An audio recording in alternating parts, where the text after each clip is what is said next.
காரின் தனது வரைபடத்தில் ஒரு செங்குத்தான சுமார் 1 கிலோமீட்டர் உயரமுள்ள பனிமலையை குறியிட்டான். அதுதான் அவன் திட்டமிட்டிருந்த அந்த சரியான தாக்குதல் தளம். அந்த நேரத்தில் ஒரு பழக்கமான டிராகனின் ஆற்றல் ஆரா அந்த இடத்தை சூழ்ந்தது. இதை கவனித்த அந்த பனிப்புலி மீண்டும் ஒரு முறை அதிருப்தியுடன் கர்ஜித்தது. லூனா, இவள் சரியான நேரத்தில்தான் வருகிறாள். ஒருவேளை இவளால் இந்த போரில் உதவி செய்ய முடியுமோ என்று காரின் எண்ணினாள். தி டிராகன் சோல் ஸ்டோன். காரின் தனது குகைக்கு வெளியே பார்த்தபோது பொன்னிற தலைமுடியும் வெண்மையான சருமமும் கொண்ட அந்த வெள்ளி டிராகன் லூனா அங்கே நின்றிருந்தாள். அவளது இதழ்களில் ஒரு மெல்லிய புன்னகை மின்னியது. அவள் தனது கையை நீட்டியபோது அவளது உள்ளங்கையில் ஒரு சிவப்பு நிற மாணிக்கக் கல் இருப்பதை காரின் கண்டான். அது ஒரு சாதாரண கல் அல்ல. தோற்றம். அந்த கல்லின் வடிவம் ஒரு மாபெரும் டிராகன் சுருண்டு படுத்திருப்பது போல இருந்தது. அதன் செதில்களும் கூர்மையான கொம்புகளும் அத்தனை துல்லியமாக செதுக்கப்பட்டிருந்தன. ஆற்றல். அதிலிருந்து ஒரு உண்மையான டிராகனின் அசாத்தியமான சக்தி வெளிப்பட்டது. காரின் அந்த டிராகன் ஆன்மா கல்லை பார்த்த மாத்திரத்திலேயே ஒரு உள்ளார்ந்த ஈர்ப்பை உணர்ந்தான். உணர்வு. அதன் பலன் என்னவென்று தெரியாவிட்டாலும் அதை இப்போதே பறித்து விழுங்கிவிட வேண்டும் என்ற ஒரு வேகம் காரினின் ஆழ்மனதில் பிறந்தது. லூனாவின் பேரமும் காரினின் பதிலும். காரின் அந்த கல்லையே வெறித்து பார்ப்பதைக் கண்ட லூனா அதை சற்றே அசைத்து காட்டினாள். அவளது குரல் மிகவும் இனிமையாக இருந்தது. என்ன யோசிக்கிறாய்? மோர்டனின் குறிப்பேடுகளை என்னிடம் கொடு. இந்த டிராகன் ஆன்மாக்கள் உன்னுடையதாகிவிடும். லூனாவுக்கு அந்த பக்கம் இருக்கும் மனித இராணுவத்தை பற்றி எதுவுமே தெரியாது என்பது போல அவள் நிதானமாக பேசினாள். ஆனால் காரினுக்கு இப்போது ஒரு புதிய வாய்ப்பு தெரிந்தது. லூனா எந்தவித தற்காப்பு உணர்வுமின்றி இயல்பாக நின்றிருந்தாள். காரின் தன்னிடமிருந்து அதை பறிக்க மாட்டான் என்ற அசாத்தியமான நம்பிக்கை அவளிடம் இருந்தது. இது ஒரு முதிர்ந்த வெள்ளி டிராகனின் தன்னம்பிக்கை. காரின் அந்த கல்லின் மீதிருந்த தனது பார்வையை மெதுவாக விலக்கிக் கொண்டு மோர்டனின் 16 குறிப்பேடுகளை வெளியே எடுத்து தனது நகங்களில் வைத்தான். ஆனால் அவன் அவற்றை உடனடியாக லூனாவிடம் கொடுக்கவில்லை. சற்று யோசித்த காரின் மெல்லிய குரலில் கேட்டான். லூனா, இந்த ஆன்மா கல்லை தவிர எனக்கு ஒரு முறை உதவி செய்வதாகவும் நீ வாக்கு கொடுத்தாய். அது இன்னும் செல்லுபடியாகுமா? லூனா தயக்கமின்றி தலையசைத்தாள். நிச்சயமாக, நான் எப்போதும் வாக்கு தவறமாட்டேன் என்றவள் காரின் ஏதோ உதவி கேட்கப் போகிறான் என்பதை ஊகித்து தொடர்ந்தாள். ஆனால் முன்னரே சொன்னது போல பலவீனமானவர்களுக்கு தீங்கு விளைவிக்கும் எதையும் நான் செய்ய மாட்டேன். எது தர்மமோ எது நீதியோ அதை மட்டுமே செய்ய நான் ஒப்புக்கொள்வேன். பரிமாற்றமும் தீவிரமான தாகமும். காரின் அந்த 16 குறிப்பேடுகளையும் லூனாவிடம் ஒப்படைத்தான். பதிலுக்கு லூனா அந்த டிராகன் ஆன்மாக்கல்லை காரினிடம் கொடுத்தாள். உயிரியல் வேட்கை. அந்த கல் தனது உள்ளங்கையில் பட்ட மாத்திரத்தில் காரினின் உடலில் உள்ள ஒவ்வொரு செல்லும் அதை இப்போதே தின்றுவிடு என்று கூக்குரலிட்டன. அவனது கண்கள் அந்த சிவப்பு ஒளியில் மூழ்கின. பரிணாம வளர்ச்சி. ஆனால் இப்போது அதை சாப்பிட இது சரியான நேரம் அல்ல என்று காரினின் பகுத்தறிவு எச்சரித்தது. டிராகன் ஆன்மா கல்லை உட்கொண்டால் அது அவனை ஒரு நீண்ட பரிணாம உறக்கத்திற்கு கொண்டு செல்லும். கால நெருக்கடி. அந்த மனித இராணுவம் இன்னும் சில நாட்களில் இங்கே வந்துவிடும். அவன் இப்போது தூங்கிவிட்டால் அவனது குகையும் அவனது ஆதரவாளர்களும் அழிந்து விடுவார்கள். காரினின் தர்ம சங்கடம். இப்போது காரின் லூனாவிடம் உண்மையை சொல்ல வேண்டிய கட்டாயத்தில் இருக்கிறான். நீதி எது? 2000 ஆயுதமேந்திய வீரர்கள் ஒரு டிராகன் குகையை தாக்க வருவது நீதியற்றது என்று லூனாவை நம்ப வைக்க முடியுமா? உதவி. லூனா சண்டையிட மறுத்தால் குறைந்தபட்சம் அந்த வீரர்களை திசை திருப்பவாவது அவளை பயன்படுத்த முடியுமா? முன்னுரிமை. முதலில் மனிதர்களை வீழ்த்த வேண்டும். அதன் பிறகே அந்த ஆன்மா கல்லை உண்டு தனது சக்தியை பெருக்கிக் கொள்ள வேண்டும். காரின் அந்த போரை முடிக்கும் வரை டிராகன் ஆன்மா கல்லை உட்கொள்ளவில்லை என்று உறுதியாக இருந்தான்.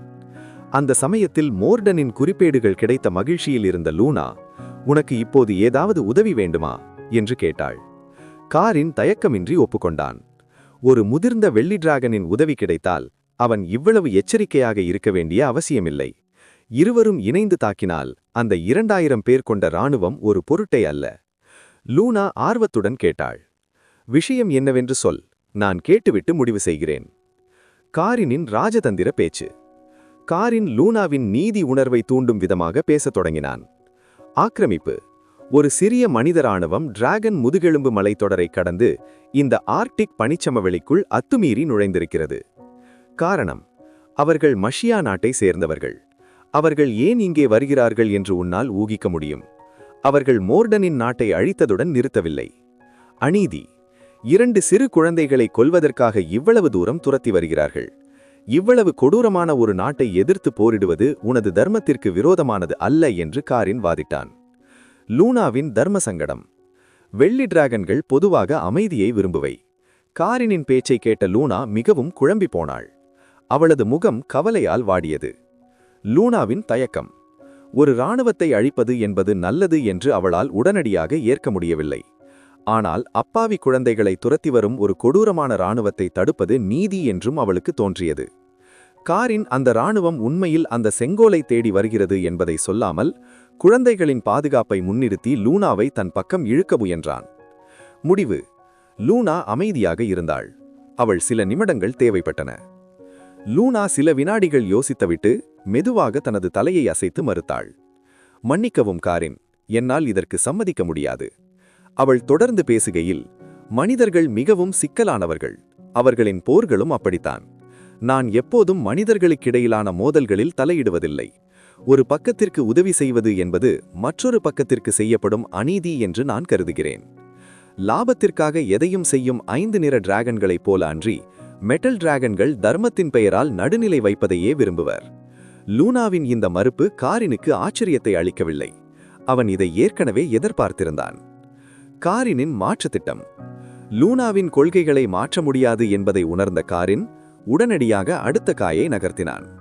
உனது எண்ணம் எனக்கு புரிகிறது. ஆனால் இந்த இராணுவம் உன்னை கண்டுபிடித்து உன்னிடம் இருக்கும் மோர்டனின் வாரிசுகளை ஒப்படைக்கச் சொல்லி மிரட்டினால் என்ன செய்வாய் என்று கேட்டான். இதை கேட்ட லூனா மென்மையாக புன்னகைத்தாள். ஆனால் அந்த புன்னகையில் ஒரு உறுதி இருந்தது. ஒரு வெள்ளி டிராகனின் கண்ணியத்தை சவாலுக்கு உட்படுத்த யாராவது துணிந்தால் அவர்கள் அதற்கான கசப்பான விலையை கொடுக்க நான் தயங்க மாட்டேன் என்று நம்பிக்கையுடன் கூறினாள். நிலையின் தீவிரம். மனிதர்கள் பொதுவாக ஒரு முதிர்ந்த மெட்டல் டிராகனை சீண்ட துணிய மாட்டார்கள். மஷியா இராணுவம் மோர்டனின் வாரிசுகளை தேடி வரும்போது அங்கே ஒரு வெள்ளி டிராகன் இருக்கிறது என்று அறிந்தால் அவர்கள் பின்வாங்கக்கூடும். ஆனால் காரினுக்கு ஒரு உண்மை தெரியும். இராணுவத்தின் நோக்கம். அவர்கள் தேடுவது குழந்தைகளை மட்டுமல்ல, காரினிடம் இருக்கும் அந்த செங்கோலையும் தான். கட்டாயம் ஓதை. அந்த படை காரினின் குகையை தாக்கும்போது லூனா அங்கே இருந்தால் அவள் தற்காப்பிற்காக போரிட வேண்டிய கட்டாயம் ஏற்படும். அவர்கள் ஒருவேளை பைத்தியக்காரர்களாகவோ அல்லது மரணத்தை தேடுபவர்களாகவோ இருந்தால் ஒழிய லூனாவை தாக்க ஒருபோதும் துணியமாட்டார்கள். ஒரு வளர்ந்த வெள்ளி டிராகனை எதிர்ப்பது ஒருபுறம் இருக்கட்டும், அவளது பலமிக்க கூட்டாளிகளை சமாளிப்பது என்பது இயலாத காரியம். அதையும் மீறி லூனாவிற்கு ஏதேனும் நேர்ந்தால் ஒரு மெட்டல் டிராகனின் ஆக்ரோஷமான பழிவாங்கல் ஒரு முழு நாட்டையே எளிதில் அழித்துவிடும். மனிதர்களின் போர்த்திறனை ஒருபோதும் குறைத்து மதிப்பிடாதே என்று லூனா எச்சரித்தாள். தங்கள் கர்வத்தினால் மனிதர்களிடம் சிக்கி உயிரை விட்ட இளம் டிராகன்கள் பல உண்டு. நீ மனித இராணுவத்தை எதிர்த்து போரிட முடிவெடுத்தால் மற்ற டிராகன்களின் உதவியை கோருவதில் தவறில்லை. அதில் அவமானம் ஏதுமில்லை. லூனா அங்கு அதிக நேரம் தங்கியிருக்கவில்லை. கெரனுக்கு சில ஆலோசனைகளை வழங்கிய பின் அவள் மெல்ல வானில் மிதந்து மறைந்தாள். கெரனின் சிந்தனை. பனிப்பாறை குகையில் அமைந்திருந்த தனது டிராகன் கூட்டில் கெரன் ஆழ்ந்த சிந்தனையில் ஆழ்ந்தான். அவனுக்கு பல டிராகன்களின் உதவி தேவையில்லை. அது எந்த வகையாக இருந்தாலும் சரி, ஒரே ஒரு வளர்ந்த உண்மை டிராகன் மட்டும் அவனுக்கு துணையாக இருந்தால் போதும். இந்த வடதுருவ பனிச்சம வழியிலேயே அந்த மனித இராணுவத்தை நிரந்தரமாக புதைத்துவிட முடியும் என்ற நம்பிக்கை அவனுக்கு இருந்தது. இருந்தபோதிலும் பாதுகாப்பு கருதி லூனாவின் ஆலோசனையை அவன் தீவிரமாக பரிசீலித்தான். கிறிஸ்டல் டிராகன்கள். அவர்கள் இத்தகைய விவகாரங்களில் தலையிட விரும்ப மாட்டார்கள். வெள்ளை டிராகன்கள். இவர்களை பற்றி கெரனுக்கு நன்றாக தெரியும். அவர்களுக்கு லாபம் கிடைக்குமென்றால் எந்த ஒரு தார்மீக பொறுப்பும் இன்றி எதை வேண்டுமானாலும் செய்வார்கள். தற்போது எனக்கு 3 வெள்ளை டிராகன்களை பற்றி தெரியும். அதில் எனக்கு மிகவும் பரிச்சயமானவர். அந்த 3 டிராகன்களில் ஒன்று வெள்ளை டிராகன் பெண்மணி. மற்ற இருவரும் கெரனுக்கு முன்பின் தெரியாத அந்நியர்கள். முகம் தெரியாத அந்த இருவரை விட ஏற்கனவே அறிமுகமான அந்த டிராகன் பெண்ணிடமே கெரன் பேச விரும்பினான். அவனிடம் இருந்த கால முத்திரை மூலம் அவள் எங்கு இருக்கிறாள் என்பதை அவனால் மிக எளிதாக கண்டறிய முடிந்தது. முன்பொரு உரை கெரன் அவளது செல்வத்தை சூறாயடியதால் அவள் மீது அவளுக்கு கோபம் கலந்த வஞ்சம் இருந்தது உண்மைதான். ஆனால் மனித இராணுவத்திடம் இருந்து கிடைக்கப் போகும் கொள்ளைப் பொருளில் ஒரு பங்கை தருவதாக வாக்களித்தால் அவள் மகிழ்ச்சியோடு ஒத்துழைப்பாள் என்பது கெரனுக்கு தெரியும். டிராகன் பெண்ணின் பலவீனம். வெள்ளை டிராகன் பெண்மணியின் குணாதிசயங்களை கெரன் விரல் நுனியில் வைத்திருந்தான். அவள் மிகுந்த சோம்பேறி, செல்வத்தின் மீது அளவற்ற பேராசை கொண்டவள், அதைவிட மேலாக புகழ்ச்சிக்கு மயங்கும் கர்வம் கொண்டவள். இப்போது மனித இராணுவம் முன்னேறி வருவதை அறிந்தால் அவள் பழைய பகையை சற்று தள்ளி வைத்து கெரனுடன் கைகோர்க்க நிச்சயம் சம்மதிப்பாள். பயணம் தொடக்கம். கெரன் தனது கண்களை மெல்ல மூடி அந்த கால முத்திரையை உணர்ந்தான். அது அவனது பனிப்பாறை கூட்டில் இருந்து வடகிழக்கே சுமார் 400 கிலோமீட்டர் தொலைவில் இருந்தது. கெரனின் அதிவேக பயணத்திற்கு இந்த தூரம் ஒன்றும் பெரிதல்ல. மனித இராணுவம் அவன் திட்டமிட்டிருந்த மறைமுக தாக்குதல் இடத்திற்கு வருவதற்கு முன்பே அவன் அங்கு சென்று அவளை சந்தித்துவிட்டு திரும்பிவிட முடியும். இவ்வளவு காலத்திற்கு பிறகு அவள் மீண்டும் சில செல்வத்தை சேர்த்து வைத்திருப்பாளோ என்று கெரன் எண்ணினான். சட்டென தன் தலையை உலுக்கி அந்த சிந்தனையை மாற்றிக்கொண்டான். அவள் மீது அவனுக்கு இருந்த பழைய கசப்புணர்வு இப்போது மறைந்துவிட்டது. அன்று அவள் கெரனை மிரட்டி இரக்கமில்லாமல் வெளியேற்றாமல் இருந்திருந்தால் அவனும் வன்முறையை பயன்படுத்தி அவளது பொக்கிஷங்களை திருடியிருக்க மாட்டான். குட்பாய் வெள்ளை டிராகன் தாயே என்று மனதிற்குள் சொல்லிக்கொண்டு அந்த கால முத்திரையை பின்தொடர்ந்து கெரன் புறப்பட்டான். பனிப்பாழை எல்லைகளை தாண்டி அவன் வடகிழக்கு நோக்கி பாய்ந்தபோது காற்றில் ஒரு வெண்மையான நிழல் உருவம் தெரிந்தது. அவன் சென்ற வேகத்தில் எழுந்த குளிர்ந்த காற்று சீழ்க்கை அடித்துக்கொண்டு பின்னால் சுழன்றது. பதுங்குபோர் வியூகம். புறப்படுவதற்கு முன்பே கெரன் தனது தளபதிகளான ராய் ஐஸ் ரிவர் மற்றும் யூகாபோன் பிரேக்கரிடம் பதுங்கி தாக்கும் திட்டத்தை விளக்கி கூறினான். அவர்களை தங்களது படைகளுடன் முன்னேறி செல்லுமாறு உத்தரவிட்டான். ஆர்க்டிக் பகுதிக்கு புதியவர்கள் கனமான கவசங்களை அணிந்த மனித இராணுவத்தைக் காட்டிலும் இந்த வடதுருவப் பகுதியிலேயே வாழ்ந்து பழகிய உயிரினங்கள் அதிவேகமாக நகரக்கூடியவை. அதிலும் குறிப்பாக உறைம்பனி புலிகள் மறைந்து தாக்குவதில் வல்லமை பெற்றவை. 10 மீட்டர் நீளம் கொண்ட இந்த பிரம்மாண்ட புலிகள் பார்ப்பதற்கு மிகவும் கம்பீரமாக தெரிந்தாலும் ஒரு சிறு சத்தமும் இன்றி இரை மீது பாயும் வித்தை தெரிந்தவை. வானில் இருந்து ஒரு பார்வை. சுமார் 1000 மீட்டர் உயரத்தில் பறந்து கொண்டிருந்தபோது கத்தி போன்ற குளிர்ந்த காற்று கெரனின் செதில்களை உரசியது. அது அவனை களைப்படையச் செய்வதற்கு பதிலாக இன்னும் உற்சாகத்தையும் விழிப்புணர்வையும் தந்தது. அவன் கீழே தெரிந்த காட்சிகளை ஒரு ரேடார் போல துல்லியமாக ஸ்கேன் செய்தான். அவனது மனதில் அந்த பனிப்பிரதேசத்தின் முப்பரிமாண வரைபடம் உருவாகத் தொடங்கியது. வலிமையான உயிரினங்கள் எங்கு ஒன்று கூடுகின்றன என்பதையும் அவன் கவனித்தான். உதாரணமாக ஒரு பனி ஓல்கள் கூட்டம் அவன் கண்ணில் பட்டது. வெண்பனியில் பார்க்கும்போது அவை சாதாரண வெள்ளை ஓல்களைப் போலவே தெரியும். ஆனால் உருவத்தில் சற்று பெரியவை, சுமார் 3 மீட்டர் நீளம் கொண்டவை.